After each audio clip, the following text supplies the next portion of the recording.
जय हिंद दोस्तों, मैं हूं हीरा परिहार और आप देख रहे हैं देशभक्ति डायलॉग। चैनल को सब्सक्राइब करें, वीडियो को ज्यादा से ज्यादा शेयर करें, लाइक करें, कमेंट करें। दोस्तों, पिछले कुछ दिनों से सीरिया में जो कुछ भी चल रहा है उससे ये अंदाजा लगाया जा सकता है कि मिडिल ईस्ट में अब वॉर थमने का नाम नहीं ले रहा है। जहां 2011 से सीरिया में कॉन्फ्लिक्ट शुरू हुआ, उसके बाद भी बशर अल असद का शासन कायम रहा।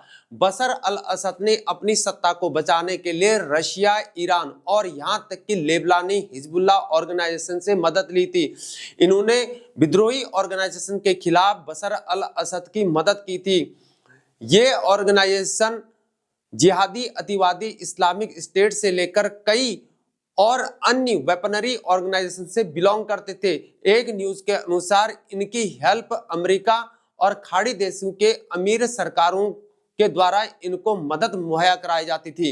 जहां आज के दिन में इजराइल और ईरान के बीच में तनातनी जारी है, इस वजह से यहां पर ईरान कमजोर पड़ चुका है और इजराइल के पीछे अमेरिका का हाथ है। जहां पहले कभी हिजबुल्लाह सीरिया की मदद किया करता था, लेकिन आज हिजबुल्लाह का खुद का यहां पर बल्ब फ्यूज हो चुका है। जहां रशिया ने पिछले कुछ दिनों में विद्रोही गुटों के खिलाफ सीरिया में एयर स्ट्राइक किया था, लेकिन अब यहां पर रशिया और यूक्रेन का जो वॉर चल रहा है, उन तनातनी के कारण यहां पर रशिया भी कहीं ना कहीं उसकी यहां पर जो कैपेबिलिटी है यहां पर कहीं ना कहीं कमजोर पड़ी हुई है। जहां बशर अल असद का 2011 से पहले सत्ता में जो नियंत्रण था वह उस नियंत्रण को अभी तक नहीं पा पाया है, लेकिन अभी भी बशर अल असद का नियंत्रण बड़े शहरों में अभी भी है, जो सीरिया के चारों ओर है, जो मुख्य राजमार्गों से जुड़ा हुआ है। अब विद्रोही समूह के गठजोड़ को हयात तहरीर अल-शम यानी कि एचटीएस लीड कर रहा है और इसका जन्म इदलिब प्रांत से खड़ा हुआ है, जो कि तुर्की से लगता है और अब इस इलाके में विद्रोही गुटों का नियंत्रण है। जहां एचटीएस के ताल्लुकात अल-कायदा संगठन से है, लेकिन 2016 में यह ऑर्गेनाइजेशन अलग हो गया और 2016 में ही यूएनओ के साथ अमेरिका, यूरोपियन यूनियन, ब्रिटेन और तुर्की ने इसे एचटीएस को यहां पर टेररिस्ट ऑर्गेनाइजेशन घोषित कर दिया था और सीरिया की गवर्नमेंट भी सभी विद्रोही गुटों को टेररिस्ट मानती है। जहां इराक और सीरिया में एचटीएस लीडर अबू मोहम्मद अल जवालानी का किरदार एक कट्टर जिहादी लीडर के रूप में जाना जाता है, लेकिन एक न्यूज के अनुसार पिछले कुछ वर्षों में इसने कट्टर जिहादी विचारधारा से दूरी कर रहा है।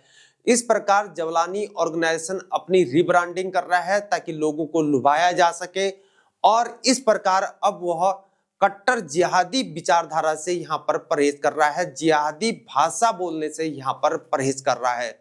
जहां नॉर्थ सीरिया में पॉलिटिकल क्राइसिस के बीच एचटीएस एग्रेसिव हुआ था, ईस्टर्न सीरिया के मोस्टली इलाके में सीरियन डेमोक्रेटिक फोर्स यानी कि एसडीएफ का कब्जा था। एसडीएफ एक कुर्दू का ऑर्गेनाइजेशन है और एक न्यूज के अनुसार इसे अमेरिका से मदद मुहैया कराई जाती थी और यह भी कहा गया है कि अमेरिकी सैनिक यहां पर थे और यहां पर तुर्की का बड़ा रोल है और सीमाई इलाके उसके कब्जे में है। तुर्की की फौज यहां पर है। ये दूसरे ऑर्गेनाइजेशन को भी यहां से हेल्प करते हैं। इस्लामिक स्टेट के कुछ लोग कभी कभी सीरियन रेगिस्तान पर एम्बुश करते हैं। अब ये बताया जा रहा है कि विद्रोही गुटों ने मेन मिलिट्री डिपोट पर कब्जा कर लिया है और अब ये हमा की तरफ भी जा रहे हैं और इनका जो नेक्स्ट टारगेट है दमिश्क भी हो सकता है। न्यूज के अनुसार बशर अल असद की गवर्नमेंट यहां पर काम कर रही है, यानी कि विद्रोही गुटों से सामना कर रही है। लाइक एयर स्ट्राइक भी किए जा रहे हैं। हालांकि ये बात अलग है कि विद्रोही गुट जो ऑर्गेनाइजेशन है उनके पास कोई एयरफोर्स नहीं है, लेकिन उनके पास ड्रोन है, यानी कि ड्रोन से वो अटैक कर सकते हैं, ड्रोन से हमला कर रहे हैं और करते आए और वो नुकसान भी कर रहे हैं। लेकिन दोस्तों, सीरिया में यह जंग की शुरुआत पूरी दुनिया को आगाह करती है, लेकिन बशर अल असद अभी तक सत्ता में काबिज है, यानी कि वो पूरी पॉलिटिकल फैमिली से बिलोंग करता है, पूरा पॉलिटिकल बैकग्राउंड है, पूरी फैमिली जो है अभी तक सत्ता में काबिज है। इस प्रकार बशर अल असद न्यूज के अनुसार मनमानी ढंग से हैंडल करता है, लेकिन सीरिया के इस वॉर में अभी तक 5 लाख से ज्यादा लोगों की इस वॉर में कैजुअलिटीज हो चुकी है। लेकिन यह कहना थोड़ा सा मुश्किल होगा कि बशर अल असद को सत्ता से बाहर हटा दिया जाएगा, क्योंकि यहाँ पर जो जिहादी मानसिकता के लोग हैं, यानी कि जिहादियों से जो है ज्यादा अच्छा ऑप्शन यहाँ पर बशर अल असद को माना गया है। यही जो है यहाँ पर बशर अल असद की ताकत है, यानी कि लोग जो है बशर अल असद को अच्छा ऑप्शन मानते हैं जिहादियों की तुलना में। इस प्रकार बशर अल असद अभी तक सत्ता में काबिज है। लेकिन यह भी कहना होगा कि अगर यहां पर ऐसी तनातनी चलती रही तो एक दिन जो है यहां पर बशर अल असद की गवर्नमेंट, उसकी सत्ता खतरे में पड़ सकती है। दोस्तों, इसके बारे में आप क्या सोचते हैं कमेंट बॉक्स में जरूर बताएं। लेकिन जिस प्रकार से वॉर चल रहे हैं ये रुकने का नाम नहीं ले रहा है, लेकिन ये वॉर पता नहीं कितनी आगे तक और जाएगा। चाहे वो मिडिल ईस्ट की बात कर ले, वेस्ट की बात कर ले, ताइवान कर ले, चाइना कर ले, साउथ कोरिया कर ले, नॉर्थ कोरिया कर ले, या रशिया कर ले है, या यूक्रेन कर ले, इजराइल कर ले, ईरान कर ले। तो ये तमाम प्रकार के जो वॉर चल रहे हैं, इस प्रकार से पूरे दुनिया में जो वॉर चल, लगभग 50 कंट्रीज पे जो है आज के दिन में वॉर चल रहे हैं।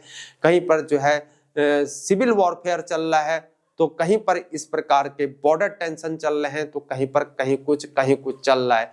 तो इसके बारे में आप क्या सोचते हैं जरूर कमेंट बॉक्स में बताइए। भगवान से उम्मीद करते हैं तो ये वॉर नहीं होना चाहिए, क्योंकि युद्ध जो है हमेशा नुकसान ही दिलाती है और दुनिया को पीछे धकेलती है। आज के लिए इतना ही। जय हिंद, जय भारत, वंदे मातरम, भारत माता की जय।